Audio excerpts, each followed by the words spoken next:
কি মনে করেছো? গুনে গুনে আমি সবকিছু নিয়ে এসেছি, ওসব তো তোমার। তুমি বিক্রি করে একটা ব্যবসা শুরু করবে। সত্যি পূর্ণিমা, তোমাকে আমি যতই দেখি ততই অবাক হয়ে যাই। কিন্তু আমি কি ব্যবসা করবো বলো তো? শুনেছি যারা ব্যবসা করে তাদের শুধু লস আর লস। কি, তুমি ব্যবসা করবে না? তাহলে তুমি কি করবে?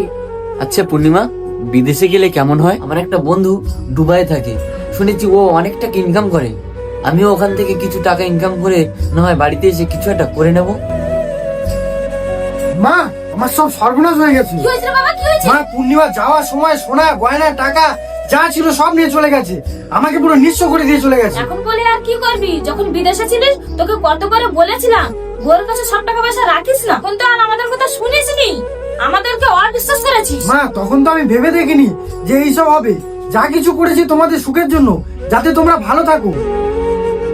বাড়িতে কে আছেন? চিঠি আছে। কই দেখি। এই নিন, আপনার নামে চিঠি আছে। তো ডিভোর্সের চিঠি। কি, রাজ আমাকে ডিভোর্স পেপার পাঠিয়েছে? মা, মা, কি হয়েছে কি? মা, আপনার ছেলে আমাকে ডিভোর্স পেপার পাঠিয়েছে। ও এটা আমার সাথে কি করে করতে পারলো? আমি আমার সব সোনা গয়না টাকা পয়সা সবকিছু এনে দিয়েছি। ও কেন আমার এত বড় সর্বনাশ করলো? আমার ছেলে তো উচিত কাজই করেছে। ও তোমাকে ডিভোর্স দেবে না তো কি করবে? যে মেয়ে একটা সোনার সংসার ছেড়ে একটা বাচ্চা ছেড়ে চলে এসে আমার ছেলের হাত ধরতে পারে, সে পরে আরেকজনের হাত ধরবে না, কি গ্যারান্টি আছে? মা, আমি এতটাই খারাপ? আমি তো আপনার ছেলেকে ভালোবেসে বিয়ে করেছি, আমি ওর সাথে সংসার করব বলে। আমি প্রথমেই বলেছিলাম তোর মতো মেয়ের কপালে সুখ নেই। তুই বেরিয়ে যা আমার বাড়ি থেকে, বেরিয়ে যা। বেরিয়ে যাবো মানে? আমি এখন কোথায় যাব? আর আমার বাবা আমার সাথে তো কোনো সম্পর্ক রাখে না, তাহলে তো আমাকে এখন রাস্তায় থাকতে হবে। মা, তুমি এত বড় নিষ্ঠুর হয়েও না। আমি ওসব কিছু জানি না, তুই আমার বাড়ি থেকে বেরিয়ে যা। বাবা, কে তুই এখানে এসেছিস কেন? বাবা, আমি এখানে আসবো না তো কোথায় যাব?